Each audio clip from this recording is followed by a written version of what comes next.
ഒരു കാര്യമാണ്. പിശാചിനെ ഭയപ്പെടുന്നില്ല, രോഗത്തെ ഭയപ്പെടുന്നില്ല, മരണത്തെ ഭയപ്പെടുന്നില്ല.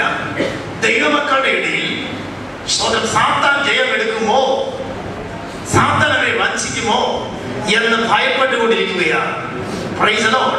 ദൈവമക്കളും ദൈവദാസന്മാരും ഒരുപോലെ ഭയപ്പെടേണ്ട ഒരു കാര്യം പിശാചിനെയല്ല, അവന്റെ തന്ത്രങ്ങൾ നിമിത്തം അവൻ വിഴുങ്ങിക്കളയാൻ സാധ്യതയുണ്ട് എന്ന് കണ്ടുകൊണ്ട് സ്തോത്രം അവൻ ചവിട്ടി നിൽക്കുന്ന വിശ്വാസ പ്രമാണത്തിൽ നിന്ന് മനസ്സിലാൻ സാധ്യതയുണ്ട് എന്ന് കണ്ടുകൊണ്ട് ഭയത്തോടും വിറയലോടും കൂടെ കഴിക്കേണ്ട ഒരു പ്രവാസകാലമാണ് വിശുദ്ധ ജീവിതം എന്ന് പറയുന്നത്.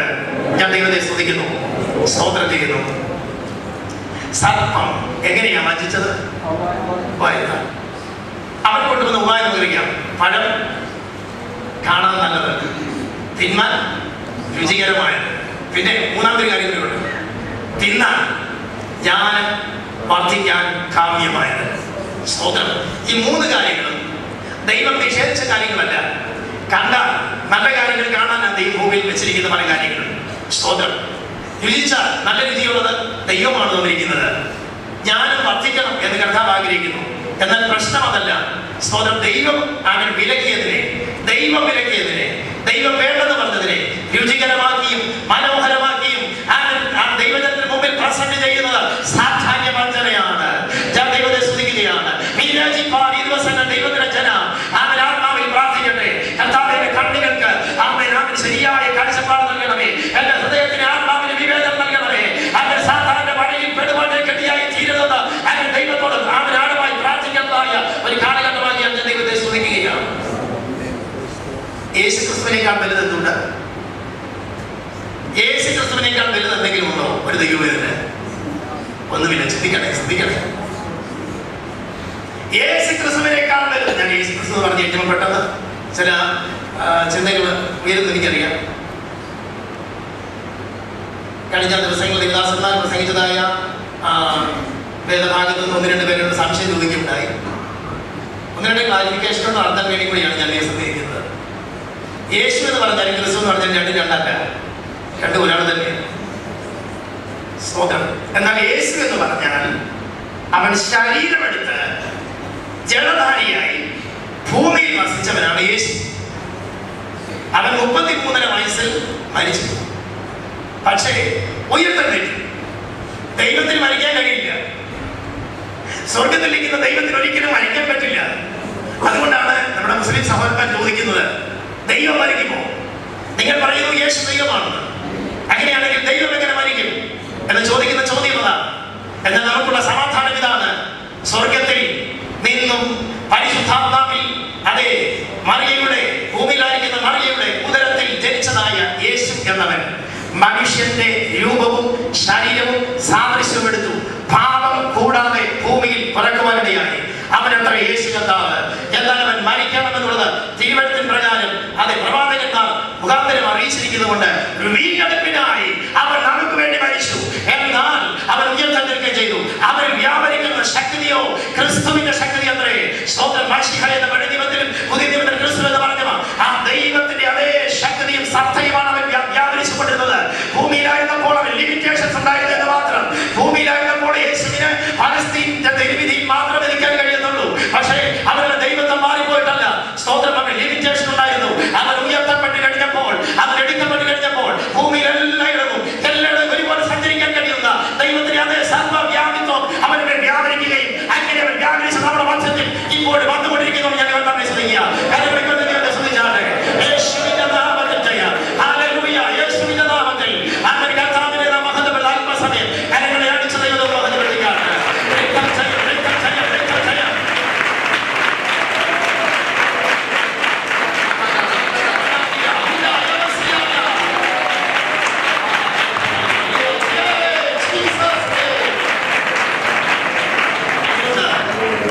അതുകൊണ്ട് ഇപ്പോൾ ഒരാൾ യേശുവേ എന്ന് വിളിക്കുന്നതിനകത്ത് യാതൊരു തെറ്റുമില്ല. വിളിച്ചോണം. കാരണം എന്താ? രണ്ടും ഒരാൾ തന്നെയാണ്.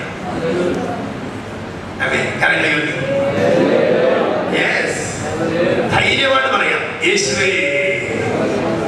ഹല്ലേലൂയ. നാം ഉദ്ദേശിക്കുന്ന യേശു ക്രിസ്തുവാണ്. ഹല്ലേലൂയ. ഒരേ സമയം മനുഷ്യനും അതേസമയം ദൈവവുമായിരിക്കുന്നവൻ. അങ്ങനെ ഒരു ജന്മം ഉണ്ടായിട്ടില്ല, ഇനി ഉണ്ടാകുവാനും കർത്താവിനെ സ്തുതിക്കുകയാണ്. സ്തോത്രം. അവൻ നമ്മുടെ രക്ഷിതാവ് മാത്രമല്ല, നമ്മുടെ സ്നേഹമുള്ള പിതാവ് മാത്രമല്ല, നമ്മുടെ നിത്യതയോട് കൊണ്ടെത്തിക്കാൻ കഴിയുന്ന അവൻ അനാദികാലം മുതൽ അവൻ ഉണ്ടായിരുന്നവരും ഇപ്പോഴുള്ളവരും ഇനി ഉണ്ടായിരിക്കുന്നവരും അവൻ തന്നെയാണ്. അതുകൊണ്ട് ഞാൻ കർത്താവിനെ സ്തുതിക്കുകയാണ്. സ്തോത്രം. ഞാൻ ചോദിച്ച ചോദ്യത്തിലേക്ക് വരുന്നു. ഏറ്റവും വലുത് ഏതാണ്? യേശു ക്രിസ്തുവാണോ അത് മറ്റെന്തെങ്കിലും നമ്മുടെ ജീവിതത്തിൽ വലുതായിട്ടുണ്ടോ? ഞാൻ ഒന്നുകൂടെ വിശദീകരിക്കാം. ശുശ്രൂഷയാണോ വരുന്നത്? യേശു ക്രിസ്തുവാണോ വരുന്നത്? വാസപ്രാർത്ഥനയിൽ 21 ദിവസം ഇരിക്കുന്ന ചിലരുടെ ഹൃദയത്തിലെ ആഗ്രഹം എനിക്ക് ശുശ്രൂഷ പ്രാപിക്കണം. ഇനി ശുശ്രൂഷ സമം തരംതിരിച്ച് കാര്യം മനസ്സിലാക്കണം, അല്ലെങ്കിൽ തെറ്റിപ്പോകും. ശുശ്രൂഷ സമം ചിലരുടെ ചിന്താഗതിയിൽ അതിന്റെ നിർവചനം പ്രവചനം തെറ്റ്. ദൈവസഭയ്ക്കകത്ത് പ്രവചനം ഉണ്ടായേ പറ്റൂ. സ്തോത്രം. എന്നാൽ പ്രധാനപ്പെട്ട ശുശ്രൂഷ പ്രവചന ശുശ്രൂഷയല്ല. ശുശ്രൂഷ സമം ദർശനം, അതും തെറ്റ്. ശുശ്രൂഷയ്ക്കകത്ത് ദർശനം ഉണ്ടാകണം. സ്തോത്രം. ശുശ്രൂഷയല്ല വരുന്നത് യേശു ക്രിസ്തു. എല്ലാം നഷ്ടമായാലും, എല്ലാം ലോകത്തുള്ള എല്ലാം നഷ്ടമായാലും, പ്രിയപ്പെട്ടവരെ, യേശു ക്രിസ്തുവിന് നഷ്ടമായാലും കർത്താവ് ആഗ്രഹിക്കുന്നത് സൈഡിൽ നിൽക്കാനല്ല, എല്ലാത്തിൻ്റെ കൂടെ നിൽക്കാനല്ല. നിന്റെ എല്ലാ ചിന്തകൾക്കും ഉയരത്തിൽ അവൻ മാത്രം നിൽക്കാൻ അവൻ ഇഷ്ടപ്പെടുന്നത്. സ്തോത്രം, സ്തോത്രം, സ്തോത്രം. അവനെ കൂടെ നിർത്താൻ ഒരു ആശയത്തിനോ ഒരു ചിന്തകൾക്കോ ഒരു ശുശ്രൂഷ എന്ന് പറയുന്നതിനോ കഴിയത്തില്ല. യേശുവിനെ അല്ലാതെ, ക്രിസ്തുവിനെ അല്ലാതെ മറ്റൊന്നിനെ സ്നേഹിക്കുവാനോ സ്നേഹിക്കാനോ പ്രിയപ്പെടാനോ നമുക്കിടയാകരുത്. അങ്ങനെയുള്ള ഒന്നും നമുക്ക് വേണ്ട. യേശു ക്രിസ്തുവിനെ കളഞ്ഞിട്ട് ഒരു പരിപാടി നമുക്ക് വേണ്ട. യേശു ക്രിസ്തുവിനെ കളഞ്ഞിട്ട് ഒരു ശുശ്രൂഷ നമുക്ക് വേണ്ട. യേശു ക്രിസ്തുവിനെ കളഞ്ഞിട്ട് ഒരു വാചനം നമുക്ക് വേണ്ട.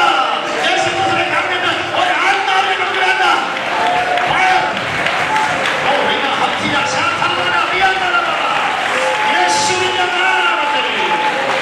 സ്വർഗത്തിലും ഭൂമിയിലും അവൻ പാതാളത്തിന്റെ അധികാരം പ്രാപിച്ച യേശു ക്രിസ്തുവിന്റെ നാമത്തിൽ ജയമെടുക്കുകയാണ്. യേശുവിന്റെ നാമത്തിലാണ് എല്ലാ കാര്യങ്ങളും ചെയ്യുന്നത്. സ്തോത്രം. കഴിഞ്ഞ ദിവസം ഒരാളോട് ചോദിച്ചു, പരിശുദ്ധാത്മാവിനെ ഫീൽ ചെയ്യരുത്. ഞാൻ എങ്ങനെ പേരൊന്നും പറയുന്നില്ല. സ്തോത്രം. ഞാൻ ഇങ്ങനെ പറയുന്നതുകൊണ്ട് ആശയങ്ങൾ പറയും, നമുക്ക് എല്ലാവർക്കും പ്രയോജനം വരാൻ വേണ്ടി. അതുകൊണ്ട് ഞാൻ അങ്ങനെ ചോദിച്ചത് തിരിച്ചു പറയുന്നതുകൊണ്ട് ആർക്കും ഫീൽ ചെയ്യരുത്, ദയവായി ക്ഷമിക്കുക. സ്തോത്രം. പൊതുപ്രയോജനത്തിന് വേണ്ടി ഞാൻ പറയുക. ഒരാളോട് ചോദിച്ചു, പരിശുദ്ധാത്മാവിനോട് പ്രാർത്ഥിക്കാമോ? ഒരു നല്ല ചോദ്യമാണ്. അതിന് ഒറ്റ വാക്കിൽ മറുപടി പറയാൻ ഇപ്പോൾ സമയമില്ല. അതുകൊണ്ട് വിശദീകരിച്ച് പറയേണ്ട കാര്യമാണ്. എങ്കിലും ഒരു മനസ്സിലാക്കാൻ വേണ്ടി പറയാം. ദൈവമാണ് പരിശുദ്ധാത്മാവ്. അപ്പോൾ ദൈവത്തോട് പ്രാർത്ഥിക്കാമെങ്കിൽ പരിശുദ്ധാത്മാവോട് പ്രാർത്ഥിക്കാം. പക്ഷേ സ്തോത്രം, പരിശുദ്ധാത്മാവിന്റെ അടുക്കൽ ചെന്ന് രക്ഷയ്ക്ക് വേണ്ടി പ്രാർത്ഥിക്കാൻ പറ്റത്തില്ല. അത് ദൈവത്തിന്റെ നിയമമല്ല. സ്തോത്രം. പിതാവ്, പുത്രൻ, പരിശുദ്ധാത്മാവും ത്രിയേകനായ ദൈവമാണെങ്കിലും രക്ഷയ്ക്ക് വേണ്ടി വെച്ചിരിക്കുന്ന പ്ലാൻ യേശു ക്രിസ്തുവിലൂടെയാണ്. സ്തോത്രം. യേശു ക്രിസ്തുവിലൂടെയാണ്. ആ ഭാഗ്യത്ത് വരാതെ ദൈവത്തിന് ഒന്നും ചെയ്യാൻ സാധ്യമല്ല. നമുക്ക് വേണ്ടി അറുക്കപ്പെട്ടതും മരിച്ചതും പരിശുദ്ധാത്മാവല്ല, യേശു ക്രിസ്തുവാണ്. ആമേൻ. അതുകൊണ്ട് കർത്താവ് യേശുവിനോടാണ് നമുക്ക് ഒന്നാമത് കാര്യമുള്ളത് എന്ന് പറഞ്ഞാൽ അവിടെ വരണം. ഒരു ഓഫീസാണെങ്കിലും പല വാതിലുകളുണ്ടെങ്കിലും ആദ്യം വരുന്നവൻ ഈ വാതിലൂടെ വേണം കയറാൻ പ്രത്യേകം പറഞ്ഞിട്ടുണ്ട്. സ്വന്തം ചെയ്താണ്. ശുദ്ധീകരിക്കപ്പെടാൻ വേണ്ടി കർത്താവ് യേശുവേ നീ എന്നെ ശുദ്ധീകരിക്കണമേ എന്ന് പ്രാർത്ഥിക്കാം. സ്തോത്രം. അപ്പൊ നമ്മുടെ പ്രാർത്ഥനകളെല്ലാം ത്രൂ ജീസസ് ക്രൈസ്റ്റ്. അതാണ് ശരിയായ ദൈവവചനത്തിലെ വ്യവസ്ഥ. ശ്രദ്ധിക്കണേ. പടിയരുത്. വളരെ ശ്രദ്ധിക്കണം. യേശു ക്രിസ്തുവിലൂടെയാണ് നമ്മുടെ പ്രാർത്ഥനകൾ സ്വർഗത്തിലോട്ട് പോകുന്നുള്ളൂ. അതാ ദൈവം വെച്ച വ്യവസ്ഥ.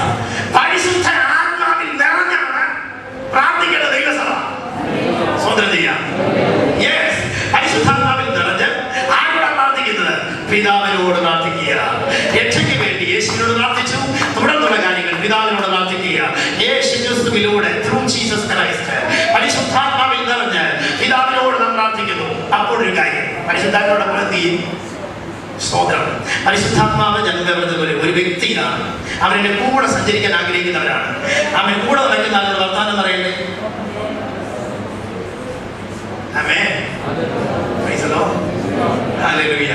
കൂടെ നടക്കുന്നത്, നമ്മെ ആശ്വസിപ്പിക്കുന്നത്, കുറവുകളെ വെച്ച് കിട്ടുന്നത്, ഹൃദയത്തെ ആശ്വസിപ്പിക്കുന്നത് പരിശുദ്ധാത്മാവ്. ആമേൻ. കൂടുതൽ വചനത്തെ കുറിച്ച് ബോധം നൽകുന്ന പരിശുദ്ധാത്മാവ്. നമ്മെ കുഴിയിൽ വീണാൽ, അബദ്ധത്തിൽപ്പെട്ടാൽ, അല്ലെങ്കിൽ വഞ്ചിക്കപ്പെടാൻ പോകുന്നു, ഇത് പരിശുദ്ധാത്മാവ് പറയും നാം അവരോട് സംസാരിക്കാം, ദൈനംദിനം സംസാരിക്കാം. വണ്ടിയിൽ പോകുമ്പോൾ അന്യഭാഷയിൽ പറഞ്ഞ് സംസാരിക്കാം, അല്ലെങ്കിൽ മലയാളത്തിൽ സംസാരിക്കാം, ഒരു പ്രശ്നവുമില്ല. സ്തോത്രം. ആമേൻ. പൗലോസ് പറയും നിങ്ങൾ എല്ലാവരെക്കാളും അധികം ഞാൻ അന്യഭാഷയിൽ സംസാരിക്കുന്ന ദൈവത്തെ സ്തുതിക്കുന്നു. Price the Lord. അന്യഭാഷ പറയാം. ടിക്കറ്റ് എടുക്കാൻ കണ്ടക്ടർ വരുന്നുണ്ട്, അന്യഭാഷ പറഞ്ഞിട്ട് കാര്യമില്ല, മലയാളം തന്നെ പറയണം. സ്തോത്രം.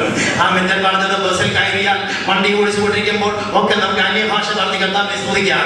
സ്തോത്രം. തനിയെ ഇരിക്കുമ്പോൾ അന്യഭാഷ പറയണം. ഈ കൂട്ടത്തിൽ ഇരിക്കുമ്പോൾ ശ്രദ്ധിക്കുക. പൗലോസ് പറഞ്ഞു ആമേൻ, ഒരു കൂടിവരവിൽ ഇരിക്കുമ്പോൾ അന്യഭാഷ പറയുന്നതിനേക്കാൾ കൂടുതൽ ഞങ്ങൾ നമ്മുടെ ഭാഷയിൽ, സ്വന്തം ഭാഷയിൽ സംസാരിക്കാൻ ഞാൻ പ്രിയപ്പെടുന്നു. കാരണം ഞാൻ പറയാം, ഞാൻ ഇവിടെ നിന്നുകൊണ്ട് ഒരു 15 മിനിറ്റ് അന്യഭാഷ പറഞ്ഞാൽ ആർക്കും പ്രയോജനം ഉണ്ടാകില്ല, എനിക്ക് മാത്രമേ പ്രയോജനമുള്ളൂ. ദൈവത്തിന് പറയുന്നു അന്യഭാഷ സംസാരിക്കുന്നു, ദൈവത്തോട് സംസാരിക്കുന്നു, തനിക്ക് ആത്മീയ വർധന വരുത്തുന്നു, കേൾക്കുന്ന ആർക്കും വർധന വരുത്തുന്നില്ല. അതുകൊണ്ട് നമുക്ക് അന്യഭാഷയിൽ സംസാരിക്കണം, വിലക്കാൻ പാടില്ല. നാം ദൈവത്തോട് സംസാരിക്കുന്നു എന്നുള്ളത് കൊണ്ട് തിരുവചനം പറയുന്നതനുസരിച്ച് നാം എല്ലാവരും കൂടെ ചേർന്ന് പാട്ടുപാടി എല്ലാവരും കൂടി അന്യഭാഷ പറയുന്നു. അപ്പോൾ ആർക്കും പ്രശ്നമില്ല. എന്നാൽ ഒറ്റയ്ക്ക് ഇപ്പോൾ ഞാൻ സംസാരിച്ചുകൊണ്ടിരിക്കുമ്പോൾ ഇതിനകത്തിരിക്കുന്ന ഒരു സഹോദരിയോ സഹോദരനോ വളരെ ശക്തിയോടെ ആത്മാവിൽ നിറഞ്ഞ് അന്യഭാഷ പറഞ്ഞാൽ ദൈവസഭ മുഴുവൻ സൈലന്റ് ആയിട്ടിരിക്കുക. ശക്തിയോടെ അന്യഭാഷ പറഞ്ഞുകൊണ്ടിരിക്കുന്നു. ഇതിന് വ്യാഖ്യാനി ഇവിടുന്ന് ദൈവം എഴുതിയിരിക്കണം. ഇല്ലെങ്കിൽ അങ്ങനെ അന്യഭാഷ വന്നാലും അടങ്ങിക്കും.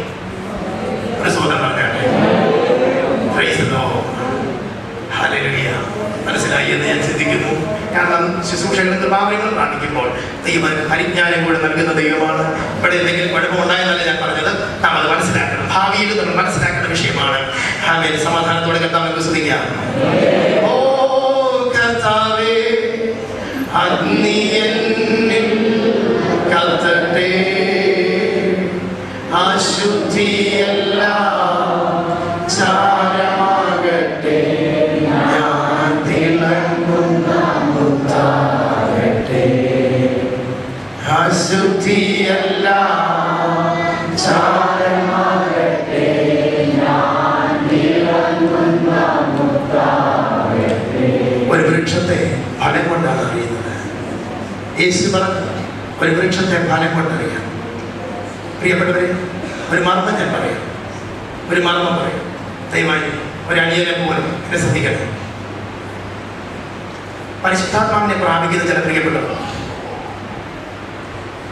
ആത്മാവിനെ പ്രാപിക്കുമ്പോൾ നമ്മുടെ മാനസിക ആത്മീയ മണ്ഡലങ്ങൾ തുറക്കപ്പെടുക. വർഷങ്ങൾക്ക് മുമ്പുള്ള ചില പ്രത്യേക വിഷയങ്ങൾ ഇടപെട്ടതിനാണ് പൈശാചികമായതോ അല്ലെങ്കിൽ മാനസികമായി ഉണ്ടായ മുറിവുകൾ നിമിത്തം ഉണ്ടായ ഫീലിങ്സോ ഇതെല്ലാം കളകും. ഞാൻ ഉദാഹരണം പറയാം. ഒരു നല്ല സ്ട്രീം, ഒരു നല്ല ഉറവ പൊട്ടിപ്പുറപ്പെടുന്നിരിക്കട്ടെ, പോകുന്ന വഴിക്ക് അതെല്ലാം തെളിഞ്ഞിരിക്കണമെന്നില്ല. അത് പോകുന്നിടത്തെല്ലാം അഴുക്ക് കാണും. ആ അഴുക്കും കൂടെ ആയിരിക്കും ഒഴുകിക്കൊണ്ടിരിക്കുന്നത്. എന്നാൽ അത് ക്ലീൻ ചെയ്യണം. ആരാധിക്കുന്ന ദൈവവേദനയുടെ ഇടയിൽ മിക്സിംഗ് ഉണ്ടാകാൻ സാധ്യതയുണ്ട്. സ്തോത്രം. ഇതിനെ നാം അങ്ങനെ തന്നെ മനസ്സിലാക്കണം. അതിനെ ക്ലീൻ ചെയ്യണം. നമ്മുടെ ചിന്തകൾ, നമ്മുടെ ഭാവങ്ങൾ എല്ലാം വിശദീകരിക്കപ്പെട്ടേ മതിയാവും. ഇല്ല എങ്കിൽ കലർപ്പുണ്ടാകാൻ സാധ്യതയുണ്ട്. കർത്താവിനെ തെളിഞ്ഞ ഉറവയാക്കണമേ, ഒരു തെളിഞ്ഞ ജീവിതം എനിക്ക് തരണമേ എന്ന് നമുക്ക് ദൈവത്തോട് പ്രാർത്ഥിക്കാം. അങ്ങനെ ശരിയായ രീതിയിലേക്ക് വന്നു കഴിയുമ്പോൾ അത് നമുക്ക് മാത്രമല്ല ദൈവസഭയ്ക്കും വെളിയിലുള്ളവർക്കും പ്രയോജനമായി തീരും. ദൈവം നമ്മെ വചനങ്ങളാൽ അനുഗ്രഹിക്കട്ടെ. തുടർന്ന് പ്രിയ പാസ്റ്റർ ചിന്തകൾ